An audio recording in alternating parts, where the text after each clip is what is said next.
Hey guys, TJ here from Hyper Coliseum, bringing you guys another Members First deck profile. This week, we're bringing you ACCEL. I know the request was for cross art. I apologize. Things have been kind of busy on the back end. We haven't had time to get to the video. Ben's been working really hard on a lot of stuff recently. He's been going hard with streams and other videos and everything like that. And we're now just starting to kind of get back to the regular groove of things. So I will be your usual host for the members content. Again, I apologize to those that don't want to, get blinded by my baldness, but you're stuck with me. Ben will have the cross art video for you guys next week. So this week we're just going to go ahead and do ACCEL because we figured pretty cool. I'm excited about it. I think a lot of people are sleeping on the deck, and it's the one I know best so far from the new set. So we'll just work through our way through it. And yeah, we're going to change up too when we ask you guys for members videos, so that way we know we have a little bit more of a heads up on what we're doing, so we have a little more time to kind of get everything ready for you guys, and make sure it's the quality that we would like to put out for all of you. Moving on from that though, if you're seeing this early as a member, thank you guys for watching this. Thank you guys for being members. We appreciate you supporting us handsome boys on the channel, as Ben would say. It is very kind of you to to support us in such a way, and thank you for your input on what decks we should do. It is valued greatly. We very much enjoy the interaction with all of you. If you're seeing this when this video goes public, welcome. Hopefully, maybe you're somebody who's been around the channel for a while, but if you're not, if you're someone who's new, consider sticking around. Maybe drop a like on the video if you enjoy this. Subscribe to the channel if you feel like sticking around and seeing more content from us. We have loads of match play commentary and everything else, so all the good stuff under the sun. And without further ado, let's jump into the deck profile here. So starting us off, we run 4 copies of the BT20 Pinamon. I wish it was a yellow card. Fine that it's not, but it would have just made things a little bit smoother for us. But luckily the rest of the deck has yellow Digimon, so we're able to use our options pretty efficiently regardless. Otherwise, this egg is phenomenal. There's no reason to run another egg. It lets you evo your ACCEL rookies for free. On top of that, it helps you hyper up your line. You can do this to very easily do your whole Valder arm combo, which I'll go over a bit more later. But just, whenever your Digimon with Digivolve or with the ACCEL trait are played, this Digimon can Digivolve into a Digimon card with the ACCEL trait in the hand with the cost reduced by 2. So I'll go over how a lot of that all works in a little bit and kind of the ideal way to use it, but it's very helpful. Moving away from the eggs, moving to rookies, we start off with 4 copies of BT20 Leomon. This is our ACCEL searcher. Top 3 grabs a Chaosmon name or ACCEL trait and 1 option card with the ACCEL trait, which is only 1 option with the ACCEL trait. If we get more down the line, that'll be nice, but at the moment, it's not. The second half of it isn't huge. It's just a nice consistency piece to have. And then on top of that, it has Barrier Inheritable, which it does help with a lot of what we're doing. Moving on from that, 4 copies of Falcomon from BT20. When this Digimon would Digivolve into a Digimon card with the ACCEL trait, reduces the cost by 1. Seeing a lot of this kind of standard sort of situation where we have 1 searcher rookie and 1 rookie that reduces evo costs. And then the inheritable is Piercing, which is really nice. And then moving on from that, we run 2 copies of BT16 Ukomon. Just standard kind of, searcher to help pad out the deck. Helps us find pretty much everything in it except for our options, of course. And just gives us a little bit extra aggression as well. It doesn't really pair super well with the egg or anything, but just having 2 of it just helps us, gives it a little extra bit of consistency. Hopefully we get a 3rd ACCEL rookie at some point as a promo at the very least, which, I don't like that we tend to trickle in the last bit of support as promos for a lot of new decks nowadays, but it is what it is. It would just be better to have the card than not have it at all. Moving away from level 3s. Moving into our 4s here, we run 8 level 4s. There's not really much else we can run. There's some other stuff that you can run. It's a little bit of kind of a fun tech choice, but starting off, we run 4 copies of Leomon. He's just pretty good at just clearing low end bodies. On player on Evo, just minus 3k TP on one of your opponent's Digimon for the turn, and then Barrier Inheritable as well. You don't have to worry about the 3 Evo costs because you Evo for 2 over all your ACCEL trait level 3s. So that's why we run just full ACCEL base, except for the Ukos, just for more consistency. And the deck is very much confined to having to run ACCEL pieces within it, because otherwise you're evoing for 3, like 1, 3, 4, or etc. higher costs. Which just, this deck's already it's powerful. I think it's definitely slept on, but you need to be as efficient and fast as possible, and having higher evo costs is counter productive to that idea, right? Moving on from that, Diatrimon is our level 4. On play on Evo, suspend one of your opponent's Digimon. Piercing Inheritable, just good card, solid piece. Helps you set up some plays and some combos for things, especially with the Piercing being inheritable there. Moving on to our 5s, we run 4 copies of Loader Leo, who is on play on Evo. Until the end of your opponent's turn, one of the Digimon can activate 1 Digivolving effects and gets minus 3 KDP. Very, very powerful, very helpful. Being able to shut off when digivolving effects is actually very, very good. This card can actually like sort of pseudo counter Medieval Gallant if it's already on the board and you're trying to do your Valderarm play, which is nice because then they can't use the all turns to activate the one digivolving. So it's really, really good. And then, at least as far as I understand it, if I'm misunderstanding that, someone please correct me, and then I'm just a sad boy. But regardless, moving on from that, the inheritable is opponent's turn once per turn. When one of your opponent's Digimon attacks, you may go ahead and change the attack target to this Digimon. Very good effect, very powerful. We like to redirect attack. We don't have to be, doesn't matter if we're suspended. We can have aggression and still block things. And then our other level 5 is going to be Chaosmon for BT20. On play on Evo, suspend one of your opponent's Digimon, and one of your Digimon gets plus 3 KDP for the turn. Then one of your Digimon may attack. This is a kind of a common thing we see with Crow and Varadura. You know, the green yellow side tends to do a lot of suspending and DP gain, whereas the yellow black side tends to do some DP reduction and a little bit more kind of board control through effects rather than attacking over things. Good card, solid. The inheritable 2 of when attacking once per turn, one of your opponent's Digimon gets minus 4 KDP for the turn. That can just straight up clear at a lot of modern level 4s, and pretty much every level 3 except for like Lucamon and stuff like that, right? So it's a very, very powerful card. It's very, very good, and we want to just again stay in that ACCEL kind of field. And even then, being 6K, you shoot up to 9K with it. And that's usually enough to swing over most of the level 5s. And usually you're going to add that DP into like your level 6 that you're going to maybe be doing like some sort of weird combo with. But it's nice to have just to kind of control smaller bodies on the board if you need to. Or just to spend something at the very least. Because you don't have to attack, right? It's a you may. Moving on from 5s to our 6s. We run 4 copies of Bancho Leomon. This is probably one of the best cards in the deck. So the cool thing that both level 6s have, just to kind of get this out of the way now, is when this card will be played, if you have a Digimon with the ACCEL trait, you can reduce the play cost by 5, which is huge. Now keep in mind, it's standard Digimon kind of cost reduction stuff rules where you have to have like the memory available to pay the full cost if needed. So you can't be at like 1 or 0 memory and then drop this guy for 7. You have to have like at least 2 memory and then you can drop him for 7. Because it doesn't see the cost reduction until like it's in the action of being played, which you can't initiate that action unless you have the memory to pay, if that makes sense.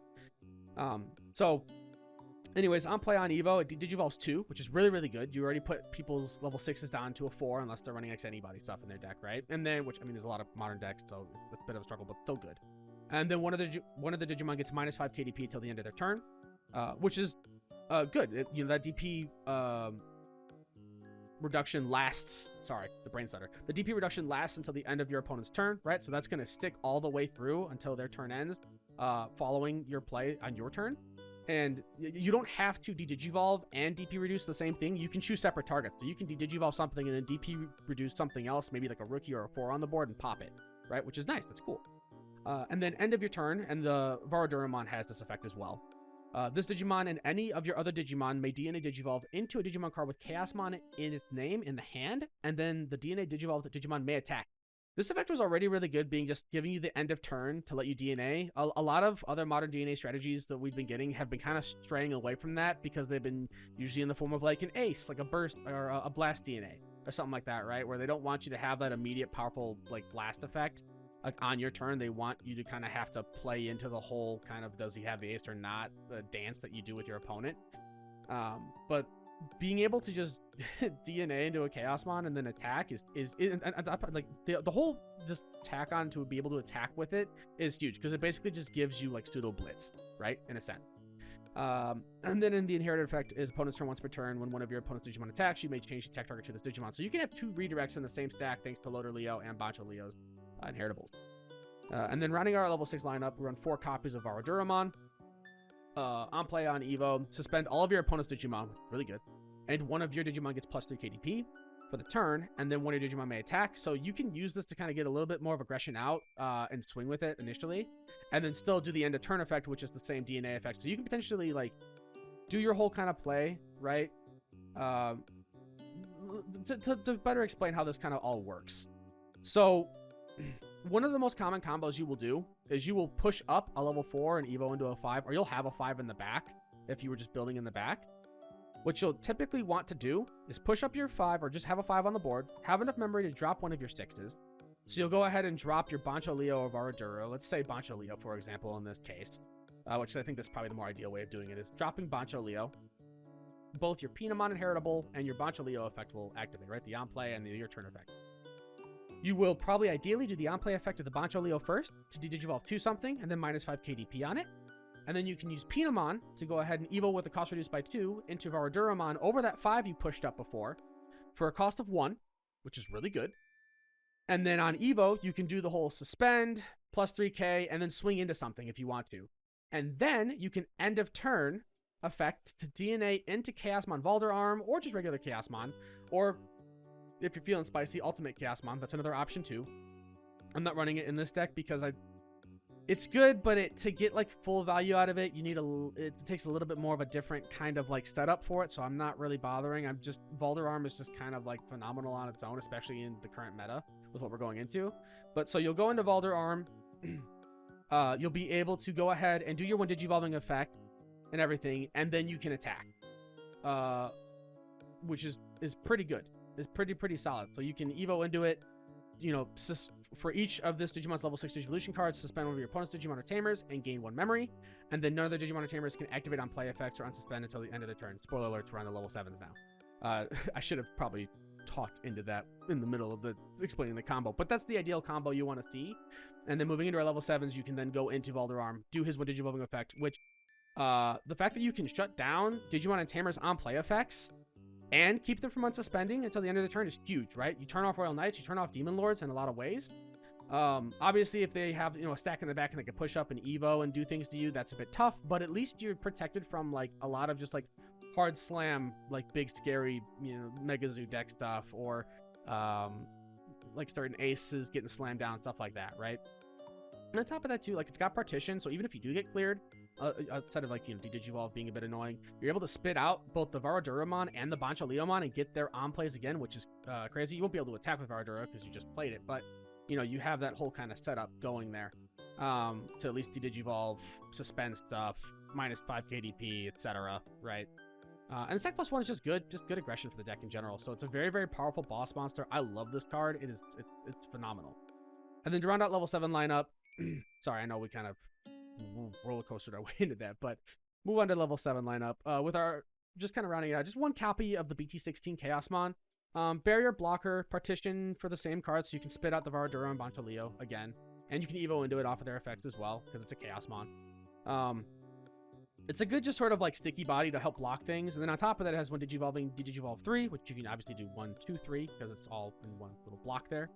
And then one of your opponent's Digimon, and then one of their Digimon gets minus 8 KDP for the turn, which is really, really good. Just helps you kind of, you know, control the board. DP reduction is very powerful. De-Digivolve is very powerful. And then, you know, you have this big barrier blocker that can swing for multiple checks, depending on your inheritables. You can minus more DP. You have other redirects on top of having blocker, piercing, you know, all that stuff. You already have barrier, so that doesn't matter as much, but it's cool. That's Digimon lineup. Running. Oh, sorry. Before I forget, end of opponent's turn, you can trash top card of both players' security stacks. So it also just does extra damage as well. Ideally, it's a card that you want to play when you're ahead, because if you're behind and you're using this, you might just put yourself in a worse spot to lose if they clear it, right? But it's still like just not a bad card to just do things with. It can definitely pull you ahead in the game with just how powerful it is to evo into. Because the other thing too is that it's one Digivolving effect, and the same thing goes for Valderarm as well. They're not requiring DNA. You don't have to DNA to get their effects. You can hard evo if you want to. Obviously, it's gonna feel pretty bad because it's a 5 evo cost, but we have, you know, scrambles and boosts and trainings and stuff like that to help. So it's all pretty cool there. But moving on from Digimon to Tamers, just 2 copies of TK Takaishi. You know, all of our Digimon are yellow. All of our options are yellow except for Singularity, Chaos, and Ukomon. So we're able to just grab cards out of there pretty easy, get security information. Memory Setter is helpful in this deck. If anything, you know, there's not really too much room for Tamers. I think you want a lot more options in this deck more than anything else. But it's a very, very powerful card. It's just, you know, it's a staple in yellow, right? 1 copy of Heaven's Judgment. This is just to help get around a lot of the pesky protection from Digimon effect that we see nowadays. It's fairly easy to get in the deck, right, through your physical trainings, through TK grabbing it out of security. You know, and you can draw into it just fine as well. And it helps deal with things like Tyrant Kabuteri, Chaos, or Gallant X, etc. Because you have a lot of colors in this deck, so you're, you know, usually going to be reducing by like 18k DP at least. If not more, you can potentially do 24 if you manage to have, you know, another color out there. But it's a helpful card. It's very, very good. And I just have just the one of, just like I said, to help deal with those protection from Digimon effect boss monsters that we have going around right now. 2 copies of Yellow Scramble. The beauty of DNA Digivolving is that you basically gain Rush, right? So if you're able to kind of scramble, if let's say your stack gets cleared, you can very easily scramble a rookie back out onto the board, potentially climb back up your line, do the whole combo that I kind of walked us through earlier, right? And then still get your Valderarm effect off, like just to swing again with Valderarm. It would take a decent chunk of memory, but it's not impossible, especially with the resources we have. So it's a good card, powerful, it's good comeback potential, and it helps us just kind of go up our line a bit more efficiently. We can use it to evo into our 5s and our 6s for 2 instead of 3, which just makes us faster in everything that we want to do, right? And then rounding us out, next we have 2 copies of Yellow Memory Boost, Standard Search, Memory Gain, good stuff there. And then we have 3 copies of Physical Training, which, again, search, cost reduction on evos, so you're just able to climb your line faster, more efficiently. You can grab all your options off of this as well. Very powerful, of course. And then rounding out our options proper this time, not getting too far ahead of myself, we run 2 copies of Singularity of Chaos from BT20. So this is the brand new option. While you have a Digimon with Chaosmon in its name or the ACCEL trait, you can ignore the card's color requirements. You don't have to worry about having a white Tamer or a white card on the board. If it's hit out of security, you gain a memory, you add it to your hand, which is good. And then its main effect, you pay the 2 costs. You can play 1 Digimon card with the ACCEL trait from your hand with the play cost reduced by 4. Then place this card as any of your Digimon's bottom Digivolution cards. So this basically kind of helps you. This helps you sort of do the whole level 6 play that I explained earlier a bit more efficiently. It basically becomes a 5 cost play instead of a 7 cost play, which is good. it's just good. Because you drop this for 2, and then you pay 2 for this, and then you reduce by 9 total for the on play of your other card. Obviously, you need the memory to do it, but this helps you kind of do it a bit more cheaply because it's already reducing the cost for you. So you're able to play those. At least if I believe this interaction is correct, you're able to play the cards as if they were 8 cost instead of 12 cost initially from your hand, and then further reduce their cost after that when you're in the process of playing them because of their own effect to reduce cost. So it's very, very helpful. And then the other effect of it as an inheritable when it's in your sources will be end of your opponent's turn. If this Digimon has Chaosmon in its name, trash your opponent's top security card, and it gets minus 30 KDP for the turn. So this will, do a little bit of security chip, but the other thing is that it will clear your body. However, because you're being deleted by DP reduction, and it's a game mechanic, it triggers your partition, and you're able to spit out both your Bancho Leo and Varaduramon again off of this, which then you get their powerful on plays again, which is very, very good. And it's at the end of your opponent's turn, so that means those Digimon you spit out will be able to, swing on your turn, and then you could DNA again up into another Valderarm or a regular Chaosmon, whatever. It's a very powerful option. There's lots of utility to it. If I'm wrong about its interactions, let me know in the comments down below. Like I said, I've played this deck a lot, but I haven't looked up a lot of official rulings on stuff. I'm just going with what I know about the card game. So I could be wrong on that. If I'm wrong about that, then it's just still a cheaper way of doing your play. You just need to make sure you still have the memory to afford everything. But anyways, so that is the deck list there. That rounds it out. In terms of good matchups, bad matchups, I will say being able to turn off on play effects makes it so that you aren't too scared of a lot of the Mega Zoo decks running around like Demon Lords, like Royal Knights. I mean, it's only real 2 Mega Zoo decks, but they're big, scary boss monsters. Omni-X is a frightening card. But you're able to kind of stop a lot of those on-play shenanigans from happening. You're able to very easily shut down decks that want to swarm the board with smaller bodies because of all your little small DP reduction effects that you get and your abilities to spend things that are lower DP, such and such. I would say your biggest issue are decks that just have complete immunity. Things like Tyrant when it's suspended, things like Magna X, etc., where it's just hard for you to get through. Now, obviously, you can find ways to get through those effects because they're only present, during specific portions of the turn, or while they're, suspended, etc. But it's just a lot harder to navigate that. I would say, if anything, the biggest struggle realistically, outside of that, would be DP climbing.